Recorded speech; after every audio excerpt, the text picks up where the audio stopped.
좋아요, 구독! 네, 서울경제TV 증시 8 조간 브리핑 시간입니다. 서울경제신문에서 발행한 이슈를 전달드리는데요. 이 첫 번째 소식부터 하나하나 전달드리겠습니다. 어제 큰 폭의 상승률을 보였던 코스피, 코스닥. 자, 오늘은 어떤 모습으로 문을 열지 우선 이슈부터 점검해 보시죠. 공매도 막히자 코스피 134포인트 사상 최대 폭으로 상승. 어제 투자자분들께서 정말 많이 놀라셨을 것 같습니다. 저 역시도 보면서 와, 이게 지수가 이렇게까지 크게 상승할 수가 있을까라고 오랜만에 큰 폭의 상승률을 감탄하면서 지켜봤는데요. 공매도 전면 금지 첫날 코스피, 코스닥 양 지수가 모두 큰 폭의 상승률을 보였습니다. 코스피 역시도 지난 2021년 이후 2월 25일 이후에 최대 폭으로 상승했고요. 코스닥 7% 넘게 급등하면서 장중에 사이드카가 발동되기도 했습니다. 코스닥 역시 버블이 있던 2001년 이후 22년 만에 최대 폭의 상승률을 보였는데요. 거의 3년 5개월 만에 30번째로 코스닥에서는 사이드카가 발동되기도 했습니다. 이 외국인 투자자들이 공매도 청산을 위해서 울며 겨자 먹기로 쇼커버링, 즉 공매도한 주식을 되갚기 위한 환매수에 나서면서 외국인이 국내 주식을 매수하기 위해 달러를 팔고 원화를 사들인데 이 환율 역시도 원달러 환율이 1,300원을 밑돌았는데요. 그렇게 외국인이 순매수세로 지수 상승을 견인하면서 코스피, 코스닥 양 지수가 큰 폭의 상승률을 보였습니다. 지금 화면 살펴보시면 업종별로도 크게 상승을 했었는데 그동안 눌렸던 2차 전지주 위주로의 상승세가 굉장히 두드러졌었고요. 특히나 반도체와 바이오 쪽에서도 상승세가 굉장히 큰 폭으로 나타났습니다. 외국인 국내 증시를 매수하기 위해서 계속해서 앞다퉈서 원화를 사들이고 있는데 하지만 일각에서는 이러한 기조가 오래가지 않을 것이다라는 평가까지도 잇따르고 있습니다.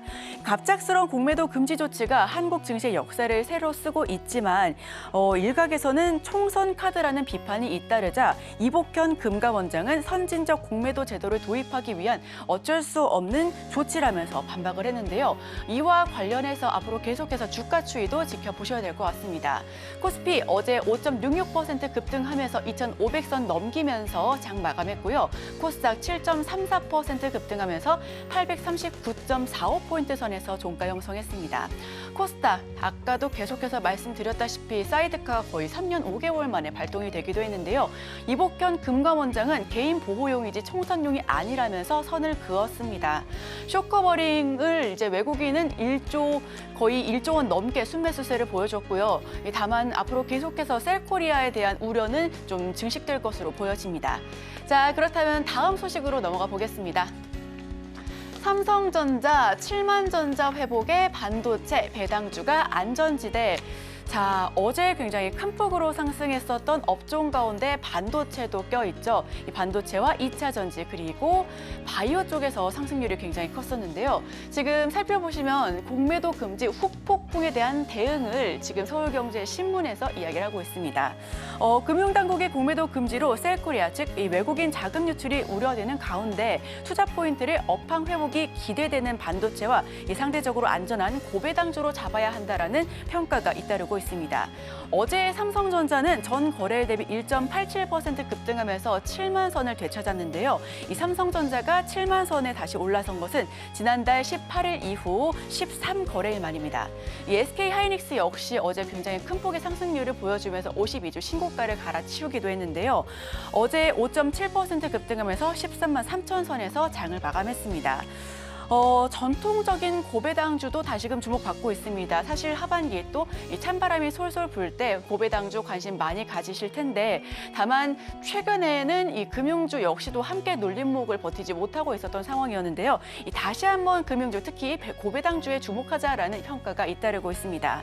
전통적인 고배당주로 꼽히는 금융업종의 주가도 어제 큰 폭의 상승률을 보였습니다. KB금융 같은 경우에는 어제 5.89% 상승했고요. 하나금융지주는 4.97%, 우리금융지주는 3.5% 넘는 상승세를 보여줬습니다. 증권주도 상승 마감했습니다. 미래에셋증권 8%, 삼성증권도 4% 넘는 상승을 보이면서 어제 전반적으로 금융주 역시 강세를 보인 하루였는데요. 이 금융투자업계에서는 공매도가 금지된 이후에는 단기적으로 일부 종목에서 쇼커버링 현상이 나타나면서 외국인 순매수세가 들어오겠지만 이러한 현상이 오래가지 않을 것으로 모두가 입을 모아서 전망하고 있습니다. 유진투자증권 같은 경우에는 과거 공매도 금지 시기에 주가가 반등한 사례가 있긴 하지만 이 부분이 공매도의 영향이라고 볼 수는 없다라면서 선을 그었고요. 다올투자증권 역시도 오히려 과거의 공매도 금지 조치 이후에 외국인 순매도세가 계속해서 강화됐다라는 우려까지도 크게 덧붙였습니다. 외국인이 국내 증시에서 순매도로 10월 내내 일관하면서도 유독 이 업종만은 계속해서 순매수세를 보였었는데요. 그게 바로 반도체였습니다. 많은 투자자분들께서도 증권업계에서 3분기, 내년 4분기 혹은 올해 4분기부터 내년 계속해서 이 반도체 업황에 대한 기대감이 컸는데 이 반도체 업황에 대한 기대감으로 반도체주를 계속해서 지켜보면 좋겠다라는 의견을 덧붙여서 이야기를 했었는데요. 특히 엔비디아 효과로 인해서 반도체 그중에서도 후공정 관련된 종목들을 일제히 큰 폭의 상승률을 나타내기도 했습니다. 이 하나마이크론 같은 경우에도 20% 넘는 급등세를 연출했었고요. 삼성전자와 SK하이닉스 역시 D램 쪽에서는 적자폭을 줄여가고 SK하이닉스는 D램 흑자 전환을 성공시키기도 했습니다. NH투자증권은 공매도 금지 여파 이후에는 실적이 개선되는 업종과 종목이 주목받으면서 투자자의 관심이 옮겨갈 것이라면서 이제 앞으로 외국인의 매수세가 어디로 집중되는지 계속 살펴봐야 한다라는 의견을 추가적으로 이야기를 했는데 이 실적 기대감과 고금리가 유지되는 환경에서 대형 반도체 업종에 집중할 필요가 있다라는 의견을 더했습니다. SK증권 같은 경우에는 보험업종 같은 경우에는 앞으로 계속해서 좋을 것이라면서 금융업종에서도 최선호는 보험 쪽으로 잡아봤는데요. 이 배당 가능 이익을 충분히 확보할 수 있을 만큼 회계 업황이 좀 확보됐다라면서 앞으로 계속해서 이런 부분에 좀 집중해보면 좋겠다라는 의견까지도 살펴봤습니다. 자, 앞으로 계속해서 이런 부분 역시도 좀 살펴보시면 좋을 것 같고요. 특히나 경기와 금리 불확실성이 높아진 상황 속에서 이 경기 방어주로서 매력이 보다 부각될 것으로 보여집니다. 자, 그렇다면 오늘의 시가총액 상위 종목도 역시나 증시8과 함께 하시면서 계속해서 지켜봐 주시면 좋겠습니다. 자, 그럼 다음 소식으로 넘어가 보겠습니다. 한편 떨어진 업종과 떨어진 지수 종목들도 있겠죠. 어제 큰 폭의 상승률을 보였던 2차 전지주, 다만 2차 전지 인버스 ETF는 급락했습니다. 최근에 많은 분들께서 2차 전지 ETF와 관련해서 이야기도 많이 나눴었는데 인버스, 특히 역방향 상장지수 펀드가 하루 새 20% 넘게 폭락했습니다.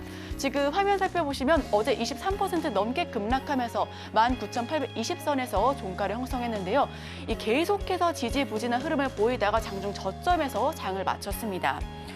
상품 다변화를 목표로 9월 12일에 상장한 이후에 공매도 금지 발표 전에는 계속해서 상승률을 높여가면서 22% 최대 상승폭을 보였었던 ETF였습니다. 하지만 단 하루 만에 상승폭을 모두 반납한 셈이 된 건데요. 상반기 급등했었던 2차 전지주가 미국 긴축의 장기화의 영향으로 하반기 들어서 특히 7, 8월 이후에 조정장이 계속해서 진입했었습니다. 7월까지 에코프로비엠과 에코프로 주도로 계속해서 상승 국면에 접어들었었지만 이 여름 이후에 계속해서 하향 조정받으면서 이 증권사에서는 오히려 매도 리포트까지 나오기도 했었는데요. 다만 어제 2차 전지주들은 포스코홀딩스 그리고 에코프로 BM 모두 계속해서 큰 폭의 상승률, 특히 에코프로 그룹주는 일제히 상한가 기록하기도 했습니다. 하지만 여기서 포인트는 2차 전지 ETF 역방향을 추종하는 이런 지수 같은 경우에는 큰 폭의 하락을 면치 못했다라는 점인데요. KB운용이 지난 9월 국내 최초로 선보였었던 상품이었습니다. 실제 10월 한 달간 27.48% 오르면서 이 국내 상장된 전체 ETF 가운데 가장 높은 수익률을 기록하기도 했어서 이 많은 분들께서 2차 전지가 이제 계속해서 바닥을 보인다면은 진짜 역방향 ETF 쪽으로 눈을 돌려야 되는 거 아닌가 하면서 많은 분들의 매수세가 또 집중되기도 했었는데 이 공매도 금지는 나아가서 인버스 ETF 운용에도 적잖이 많은 영향을 미칠 것으로 보여집니다. 정부는 시장 조성자와 유동성 공급자 등의 차입 공매도는 예외적으로 허용을 했었는데 이 시장 분위기상 호가를 내는 LP들이 좀 소극적으로 나올 가능성이 크기 때문에 해당 ETF 역시도 앞으로 계속해서 저점을 낮출 수밖에 없다라는 의견이 더해지고 있는데요. 이렇게 되면 ETF 시장 가격과 순자산 가치 간 괴리율이 일시적으로 확대될 가능성 역시 높아집니다. 한편 국내 2차 전지 관련주에 투자하는 순방향, 즉 정방향 ETF 12종은 이날 20% 내외로 급등세를 연출하기도 했습니다. 자, 그렇다면 마지막 소식으로 넘어가 보겠습니다. 신사업의 애플 효과까지 디스플레이 4분기 최대 실적 전망한다. 사실 삼성전자가 이번 3분기에는 그래도 적자를 좀 지속해서 이어갔지만 다만 흑자 부분으로 좀 앞으로 계속해서 전환할 수 있다라는 기대감은 디스플레이 쪽에서 나왔습니다. 이 삼성 디스플레이 쪽에서 흑자 전환을 크게 성공하고 영업이익과 매출단에서 모두 상승을 보여줬었는데요. 국내사가 아이폰 15 패널의 독점 공급을 하면서 앞으로 계속해서 이익이 증가할 것이다. 라는 전망도 나오고 있습니다. 수요 둔화로 인해서 오랜 불황의 터널을 겪었었죠. 이 국내 디스플레이 업계가 이 본격적인 반등을 준비하고 있다는 희소식을 전해왔는데요. 디스플레이 고객사의 큰손인 애플 아이폰 패널 공급을 국내 업체들이 독점하게 되면서 실적 개선이 장기적으로 이뤄질 것이다라는 전망이 나오고 있습니다. 여기에 수요 둔화 기간 동안 이뤄졌었던 OLED 즉 유기발광 다이오드 같은 경우에는 이 체질 개선도 앞으로 계속해서 보내질 것이라면서 힘을 보태고 있는데요. 4분기 삼성 디스플레이 같은 경우에는 2조 원 넘는 영업이익으로 역대 최대 실적을 기록할 것으로 전망하고 있습니다. 3분기보다 더 좋은 4분기를 기대할 수 있을 것 같은데요. LG 디스플레이 역시 이 1,000억 안팎의 흑자를 내면서 7개 분기 만에 흑자 전환을 달성할 것으로 추정하고 있습니다.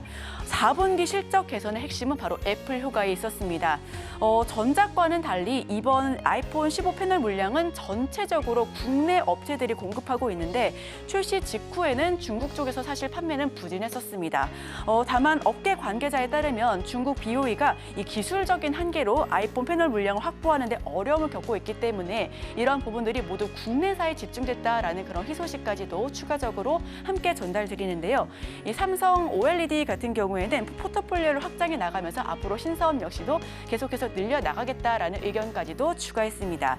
특히 삼성 디스플레이는 ITO OLED 그리고 차량용, 증강현실 등 이 가상현실과 신사업을 앞으로 계속해서 확대해 나가면서 안정적인 포트폴리오를 구상하겠다라는 의견을 보내면서 앞으로 업계에서는 OLED가 계속해서 주목해 볼 필요가 있겠다라는 희소식까지 나오고 있습니다. 자, 여기서 계속해서 또 이야기를 나눠봐야겠죠. 저희는 오늘의 일면을 통해서 전문가 의견까지도 덧붙여서 들어보겠습니다. 저희와 끝까지 함께해 주시죠.